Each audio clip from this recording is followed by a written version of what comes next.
A newborn baby is like a bridge, a pathway that shortens the distance between family members and brings happiness to their lives. Children, especially newborn babies, are the apple of their family's eye. But what if a criminal takes the life of such a child? What punishment will the law give to that culprit? Will justice be served, or will the criminal go unpunished? Today, we're going to discuss a criminal who has committed 3 murders yet continues to roam freely in society. Despite the police knowing everything about him, he has never been imprisoned. The motives behind his killings remain unknown even after almost 20 years. Today, we're talking about the youngest serial killer in history, Amarjeet Sada. So let's learn a little more about today's case revolving around Amarjeet Sada. Amarjeet lived in the most remote area of Bihar city. They didn't have money for luxury items, and they didn't prioritize them. Everyone knew each other in this village. These 2 aspects are very important, so please keep them in mind. Parul was catching her breath as she stepped in through her house's front door. She was busy all day running around town, buying groceries, and going to the local shops. On top of all of that, she was heavily pregnant, so it's going to take like 2 times as long to do everything, and now she's rushing in through the door. She was trying to check up on her 8-year-old son, Amarjeet, and she was also babysitting her 6-month-old nephew, so she was checking up on both of them.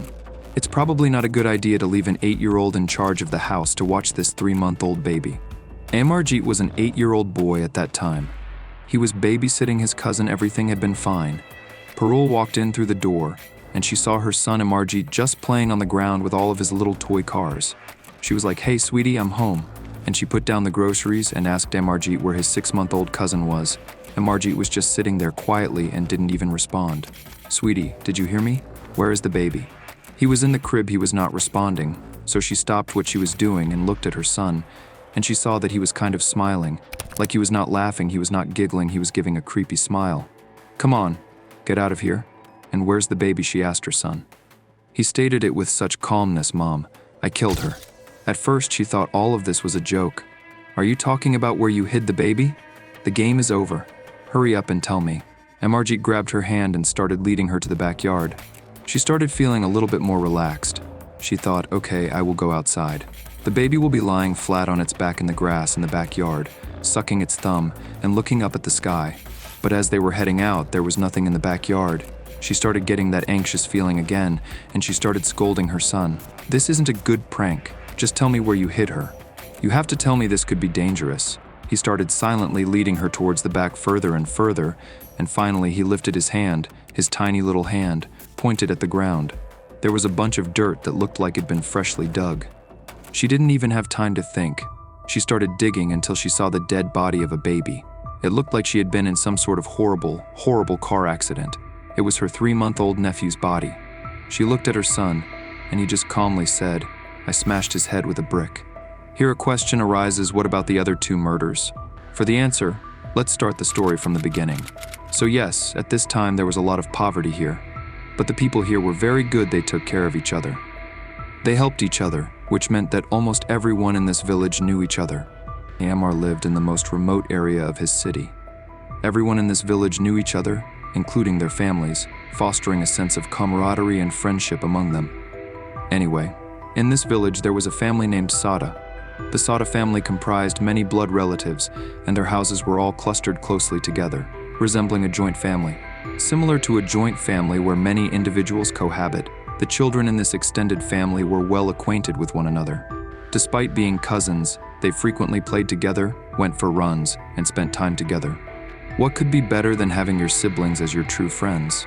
Thus, the atmosphere fostered close-knit relationships. Despite poverty, everyone coexisted harmoniously. However, the happiness didn't last long.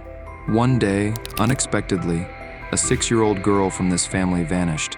She was often seen playing with the neighbors, so her disappearance left the neighbors feeling unsettled. Everyone in the Sada family asked the neighbors, "Have you seen our daughter anywhere? Did she play with you?" Witnessing this, the children of the Sada family became frightened. They pondered, "Where did our sister go?" When strange occurrences happen, children tend to become anxious. Consequently, they either burst into tears or became apprehensive at home. The other family members of the Sada family, including uncles and aunts, instructed their children to stay indoors from now on and refrain from playing outside. Parents can take numerous measures to protect their children. As mentioned earlier, everyone in this village knew each other, and everyone used to help each other. So when this 6-year-old girl from the Sada family disappeared, obviously all the villagers came to help her, at least a small portion of people who lived near the house of the Sada family, because now it was not only the responsibility of the Sada family, it was the responsibility of everyone around them to find this girl. So on the first night after losing the girl, the villagers started looking for her in small groups. But then something strange happened. The head of the Sada family instructed all the villagers to cease searching for the girl. "We will find her ourselves," he declared. So a day passed, and it turned into night. The following morning, the head of the Sada family addressed the villagers again. This was highly unusual because they neither sought help from the police to locate their missing daughter, nor permitted the villagers to continue the search. They simply said, "Don't search for her now, we will find her ourselves." However, none of the villagers in the search party confronted the Sada family about this decision. They speculated that perhaps the children in the family were frightened, and that's why they didn't want a big commotion. Indeed, the children and women of the house were terrified. Consequently, the head of the Sada family might have made this decision.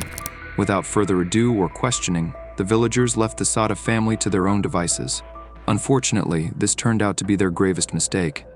This doesn't imply that the villagers were unwilling to assist them. They were simply showing respect for the family's decision. This will become a crucial point later on. On one side, both the villagers and the Sada family anxiously awaited the return of their 6-year-old daughter.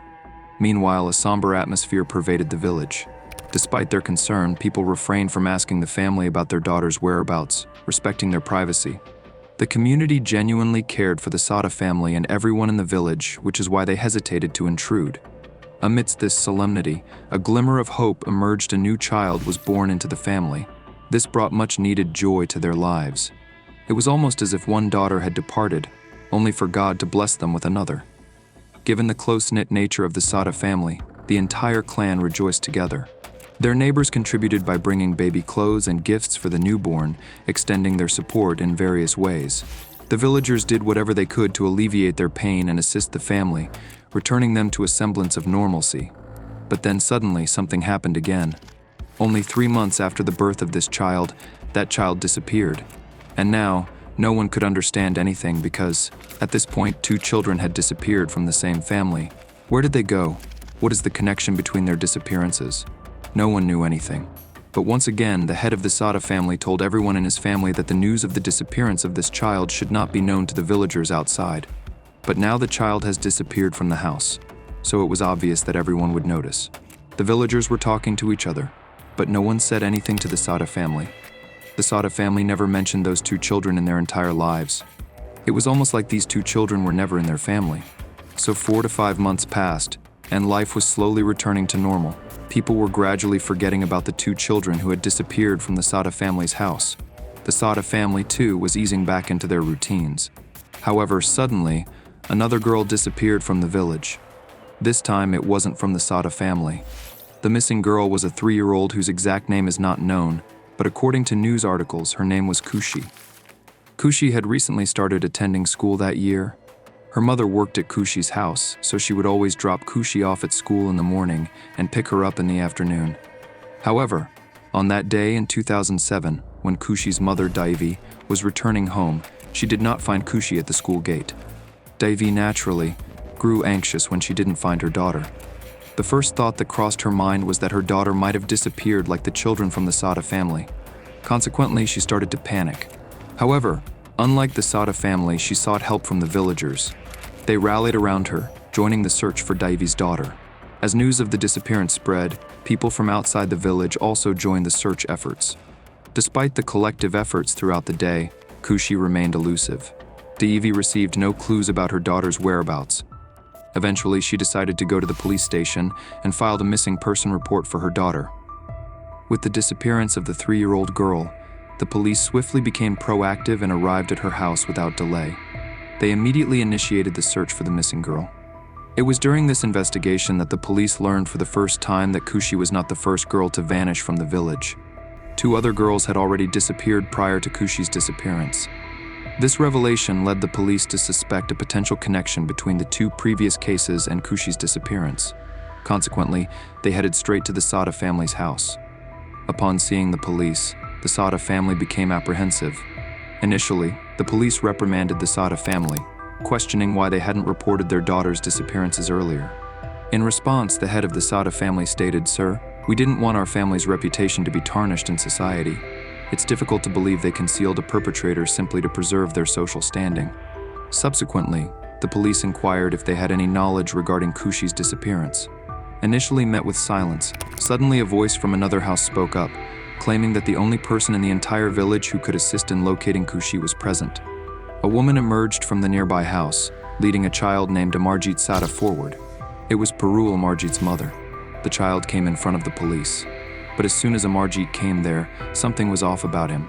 He was not talking. He was not responding. The police were asking him questions like, "Do you know Khushi or do you play around here?" He was not giving any answers to anything. He was just staring at them. Whenever the police were talking about Khushi, he was laughing at them. After which the police thought, "This child is wasting our time. We are leaving from here." So when the police were about to leave from there, Amarjeet stopped them suddenly. The investigators asked Amarjeet, "Tell us everything you know about Khushi," and he simply responded, "I want some biscuits, like those cookies you dip in tea. You know, the biscuit cookies, and I want a cup of tea too." The investigators were annoyed, but they obliged, providing the cookies and tea. For a few minutes they sat in the interrogation room with the serial killer, watching him casually munch on his cookies and leisurely sip his tea, as if they were just having afternoon tea together, reminiscing about old college days. Once he had his fill, he leaned back and began to speak. She was standing in front of the school door. I took her away and I killed her with a brick. I was smashing the brick on her face, and then I buried her. I didn't feel much excitement, actually. I tried strangling her because she wasn't fighting back, so that's why I chose the brick. I hit her multiple times with the brick because I wanted her to fight back. His feet didn't even touch the ground, and his legs dangled off the interrogation room chair. While most serial killers have a troubled past, Amarjeet's childhood seemed remarkably normal, if not mundane, in some respects. It was as if he had just begun to experience childhood, just started living his life. When the police inquired about his two cousins, he replied, "I killed them the same way I killed Khushi. If you give me another packet of biscuits, then I will tell you about their location too." The small child looked at the police, laughing eerily. Intrigued, the police quickly fetched biscuits for Amarjeet. After consuming them, Amarjeet, this 8-year-old child, instructed them, "Just follow me. I'll show you where Khushi is." The policeman quietly followed Amarjeet as he led them to a ground-type area. There were numerous bushes and wild grass in the area. Amarjeet pointed towards a patch of grass lying on the ground. Upon closer inspection, it became evident that the grass had been disturbed, likely used to conceal something. When the policeman lifted the grass, Khushi's lifeless body lay before their eyes, covered in blood. The policeman pondered how an 8-year-old child could commit such a crime. Furthermore, Amarjeet continued to laugh in the presence of Khushi's body. Psychiatrists and experts in human behavior attempted to understand how these murderous tendencies had developed in Amarjeet, but no satisfactory answers were found. This 8-year-old child confessed his crime to the police without any fear. He admitted to killing his first cousin, who was 6 years old. When Amarjeet was just 7 years old at the time of the murder, his father didn't want his son's future to be ruined because of the crime. Therefore, he believed it was best to keep the matter within their household.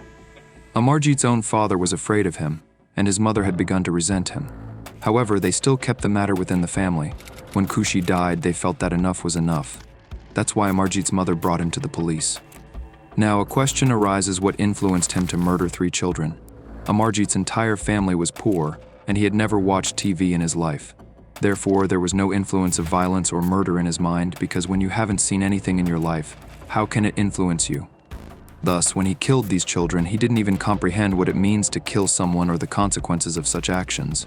In 2016, when Amarjeet was 18 years old, he was relocated to another city with a new name and identity, following his time in special arrest. He believed that he was now reformed. However, returning to society with the same name or in the same location would have instilled fear in people. Therefore, the court decided to grant him a new identity. Today, no one knows where Amarjeet is. No one knows what he looks like.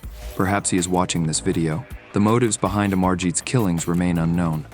Take care of yourself and your family. We will soon return with another mystery true crime documentary.